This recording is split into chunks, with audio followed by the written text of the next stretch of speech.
So no reason for me to not a real good reason for me to bluff catch there. It's wait, 1.25 over 968 4, rainbow. This is a very equalizing type of a flop. which is I wait, do no, it's flop 4 over. and a double gutter. I 7 or need to jack makes focus. it I don't know straight for what I'm me. saying. I think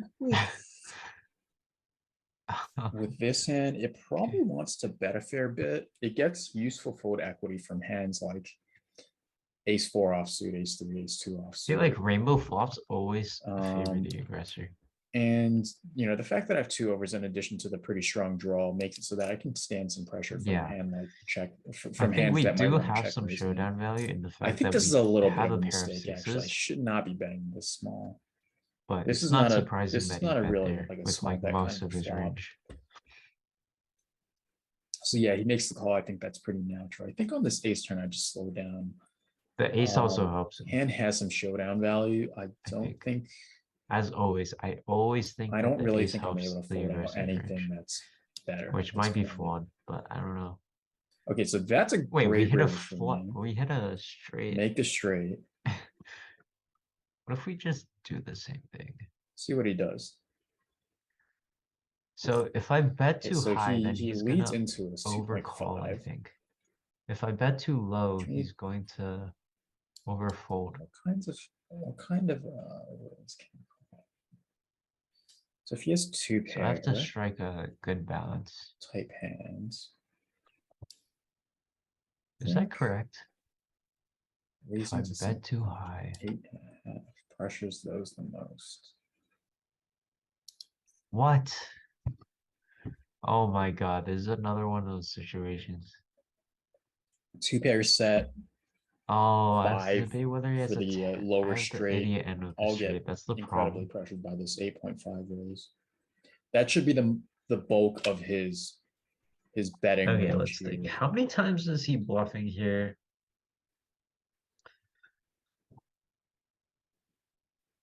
Oh my god. I actually shouldn't have led into the pot. That's the problem. But can I Probably really doesn't have fold very with a many sets straight? because he's supposed to 3-bet a lot of them pre-flop. He could also have sevens, which is very unlikely though. He's also Oh supposed to my 3-bet a fair bit of goodness.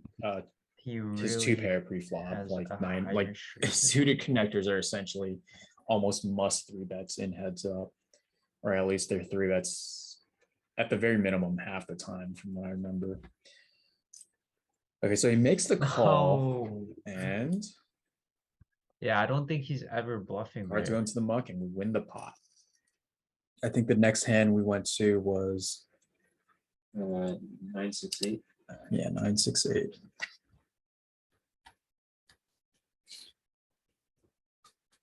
So I opened the button with Queen 10 of spades.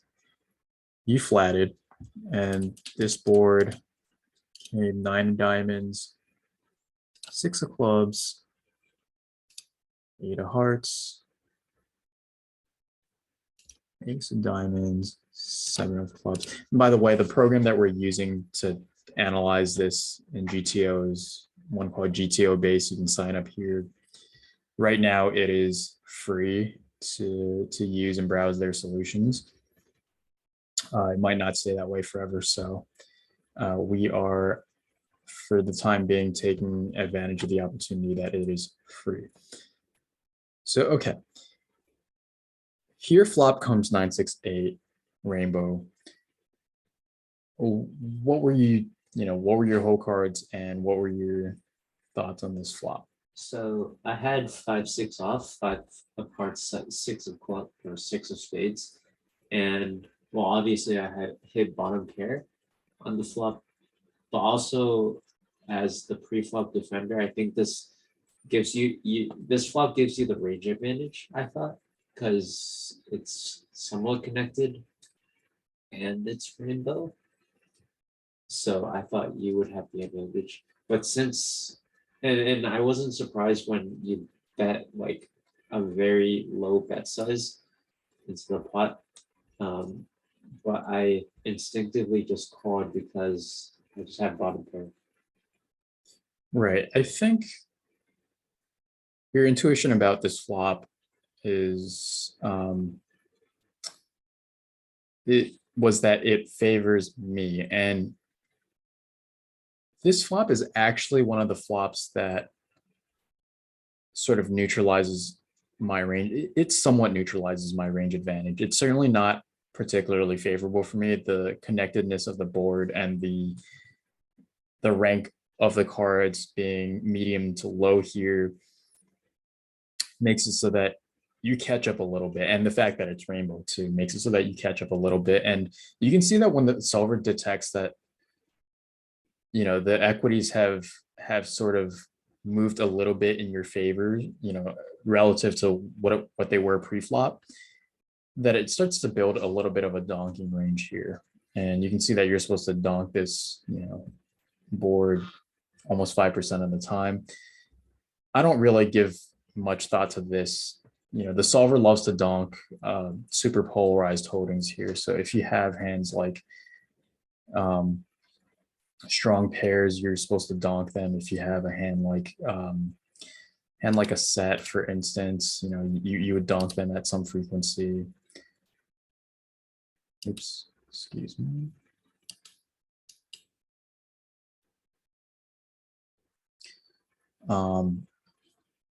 Actually, you can't have very many sets, but if you have like a straight, you're supposed to donk at some frequency. And then there's a lot of like other bluffs that you include in there, like some backdoors with a gutter, open-ended with a backdoor flush draw, high card plus open-ender type hands.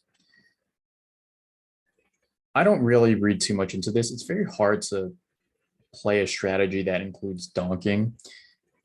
But when you do, you know, you can just kind of see it's polarized. I use the fact that the solver says to donk here as kind of an indicator that the equities have not really are not totally equal here, but they have moved a little bit favorably toward you. Now I'm still ahead as the aggressor, but this is not a great board for me. So here on this connected of a board, what I need to be doing is playing a check or a big bet kind of strategy. I need to really play a polarized strategy with my bets and play a rather condensed strategy with my checks. Small sizings don't really work on this board because you're never making, you know, I think the point of GTO is that you essentially want to make large swaths of the opponent's range indifferent if you decide to bet. And when you're betting really small, you're not really making very many hands indifferent. You're not folding any gut shots. You're not folding any pairs. You're not doing anything that that makes their hands indifferent. And so, you know, small bet is probably not a great EV maximizing action. Now, I did bet small here, which is, frankly, I'm going to say this. I mean, this is definitely a mistake on this board. You want to bet big or you want to check. That's like the opposite of what I thought. Yeah. So here you can see had queen 10 suited. I did mean to bet. Not sure what was going through my head as I was betting small. I think I realized after that I needed to bet big, but you can see essentially that here with two overs and a double gutter can hit a 7 or a jack for a straight. My hand wants to bet a high frequency. So instead of betting big, I kind of just bet small here. Wait, so you said this flop favored me more, right? Yeah, it moves the equities a little bit more in your favor. So then why would you bet big? I still have, you know, like I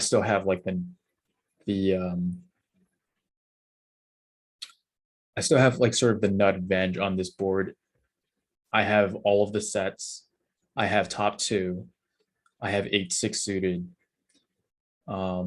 And those are hands that, at least in theory, you can't really have, right? Like if you're three betting 9s, 8s, and 9-8 suited and 8-6 suited and some 9-6 suited, then you end up not having a lot of those and even 7-5 suited, right? Then you end up not having a lot of sort of nutted holdings here. I would say, like having aces and kings and queens, jacks, tens, typically on many disconnected boards are considered nutted. But on this straighty connected of a board where there's a lot of 2-pair set combos, you should not really think of an overpair as the nuts here. And you shouldn't really try to, I mean, the solver says to fast play all of your overpairs except for maybe aces. I would be careful with building a pot with multiple bets if the turn in the river, even if the turn in the river break out, it's very hard to get. For instance, 3 streets of value from like a 9, if you're holding like pocket jacks. So you're saying you're the only one that could have, as the aggressor, you're the only one that could have like the 8-6, the 9s, the 6s, and 8s and things like that, but you still have the range. You still don't have the range advantage, even despite that. I think the equities of both ranges are running pretty close. My range might be a little bit ahead. But here I should have a nut advantage. And I think we can just kind of look at these from the equity lines. Oh, yeah, I should be that close. They're actually, you can see like they're very close. So is it really close because it's rainbow and the fact that it's pretty connected? Yes. Oh, Right. I kind of thought the opposite, whereas like rainbow always was advantageous to the aggressor. It's advantageous to the aggressor if the cards come high.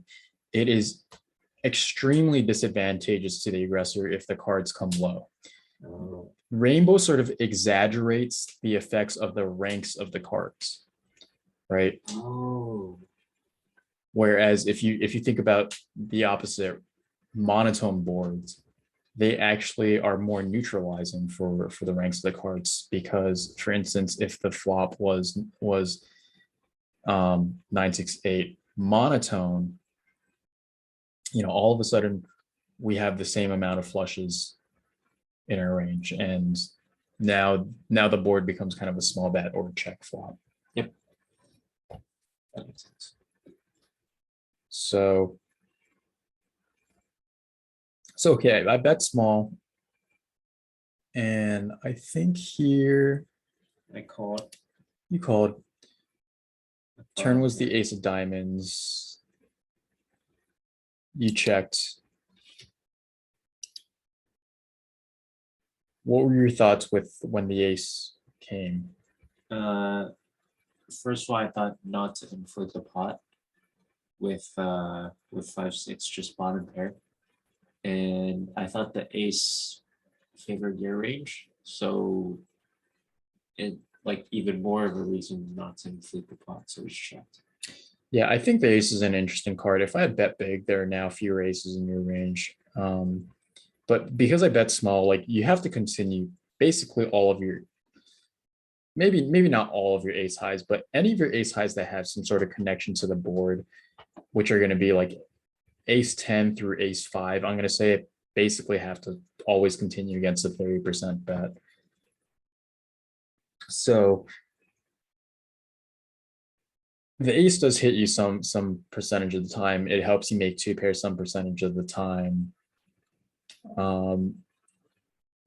It's supposed to be helpful for me, because this ace again is also supposed to help me make 2 pair, but is also going to make me the biggest top pairs now.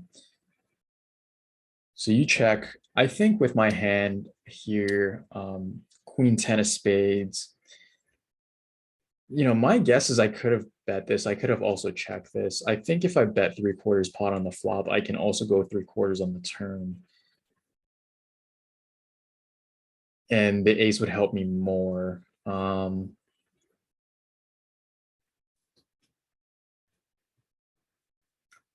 Yeah, I'm not really sure, but I am interested in kind of the solver's output. So You check.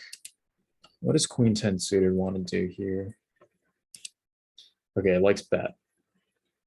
I guess with my combo, it's checking more often because um,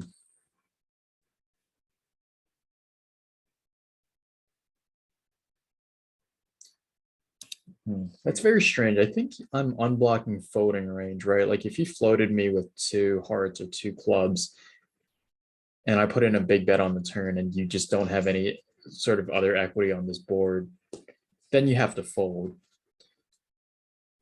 But queen 10 of spades is checking more often than these other hands that unblock the folding or sort of block the folding range, right?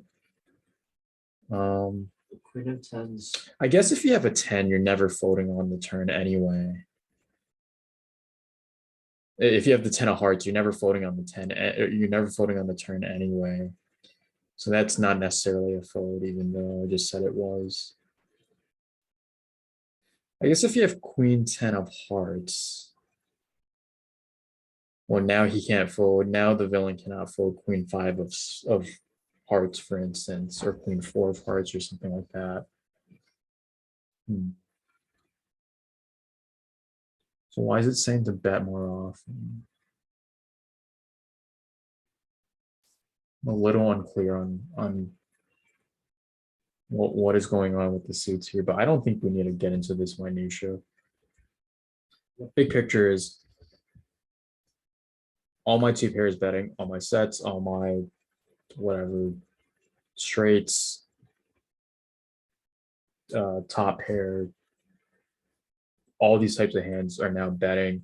And as a result, I think you look at how often I'm betting very often. I'm betting 57% of the time. And that's because I just have a lot of value hands in my range here, such that I can stuff a lot of bluffs into them too. You'll notice that kind of the weaker nines here want to check back, as now they've just sort of become showdown value, right? Certainly, if you bet 9-4, you still could get called by some sort of draw. But I think the solver likes to check these so that your river, when you get to the river, you can't just get bet into all the time and have to fold because you check the turn or something like that. Okay, so here I checked with the queen 10 of spades. Apparently that is that's okay according to the solver. And then this 7 is interesting. It puts a 4 straight on the board. You had the 5. Yep. So you had the 9 high and I had the 10 on. Yeah. I led into the pot thinking I just had a straight and would win, but then realized that was a mistake. Maybe I should have bet. I don't know. Yeah, so on a board like this, I think it's important to think about what happens if I check, right? Like how is that check perceived? Am I ever checking sort of a 6 here? Or sorry, excuse me, a 5 here, and trying to pick off a bluff or something like that. Yeah. And I think the way 4 straight boards work in theory tends to be very different than the way they work in practice. Same goes for 4 flush boards. Humans play these boards way differently than computers play them. Computers will do all sorts of weird betting with one pair on 4 straight or 4 flush boards, and it'll be very hard to figure out, like, is this a value bet or is this a bluff, right? Like, if you bet, for instance, what's a hand here that bets? Okay, so let's say you check. I think we'll see the solver bet some aces here. Okay, maybe it doesn't.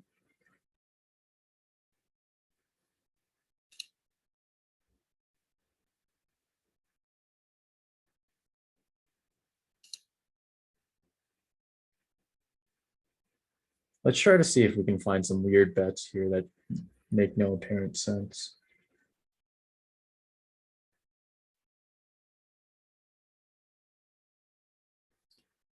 Uh, I guess pocket aces is definitely a value bet because you unblock things like two pair. Not that the villain should have very many two pair here anyway, but Jack two suited is a bluff. yeah, Jack two suited is a bluff. I'm just wondering if the computer is betting any sort of nines here, and it kind of doesn't look like it's just betting a nine, which is sensible, right? You don't want to turn your perfectly good showdown value into a bluff on a full Yeah. straight board. Same thing with It's aces. betting some 6-4 off.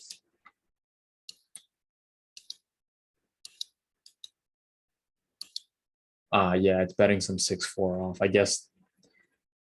Okay, but I think this is a clearer bluff than it is a. Yeah, this is a pretty clear bluff. I think the goal is to fold villain off of a higher pair on the board.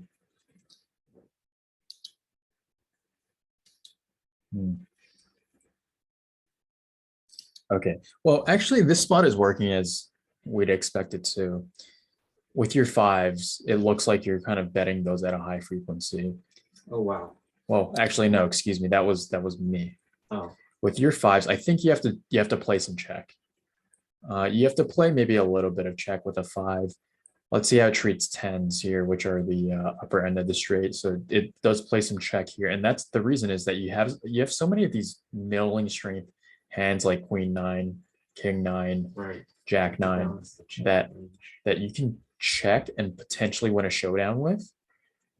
But if you never checked, any sort of hand like this, then what I would do in response, if I were able to see this betting strategy with all of these hands betting and not checking, is when you check, I know your range is flooded with these pair plus high card type hands, and I can just bet really really big and make those hands indifferent, make the EV of these hands 0. You can see that the check EV here is 3.41. Essentially it would be, you would make it like, if you check these hands or if you bet these hands all the time, you would lower the check EV of hands like this. Yeah. 5-6 isn't even in my range. Just funny. Oh, it is. Oh, it is. Oh, and I bet it all the time. Yeah, you're supposed to bet these for value. The reason is that my two pairs and my set type hands want to check back.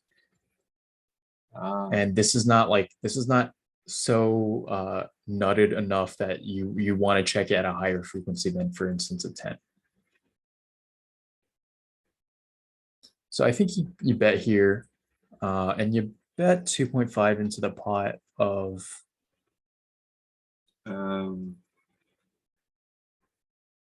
Was it 3.75?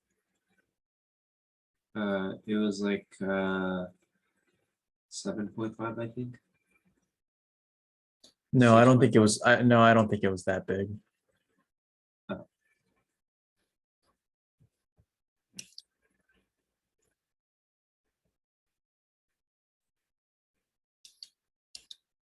Oh, it's 4. 2.5 and a 4. 2.5 and a 4. So we'll say that, that's close to 75% pot. And here, I took my queen 10 suited and I just said, I'm going to value raise it to 8.5. And I actually put you to a tough decision, right? Like, how can you Yeah. fold a 5 on this board? I can have, like, the first thing to figure out is, if I'm bluffing, what are my bluffs here? What hands would I just take and turn them into a bluff? I would think, 10 suited. but a 10 is a straight. Oh, you're right. Oh wow, there's actually no bluffs. So how are you balancing out your value range? So the way to balance this is my opinion is I think I need to take a hand like king 6 or king 8 or king seven. I need to take some sort of pair to the board and raise with those types of hands as well. King six might be a little bit too high, but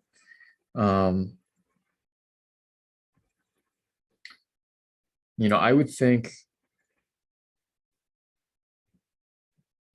hands that have some sort of blocker to a 5 or blocker to a 10 are best. Although technically there's a lot of hands that can block 5x and 10x.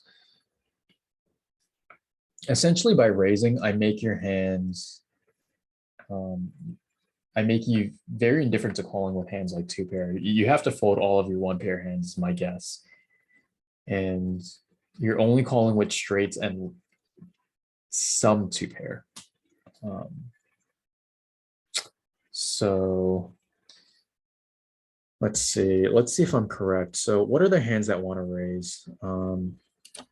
Here I raised to 2.67. So you can see all of the 10s that want to raise are going to be doing it for value.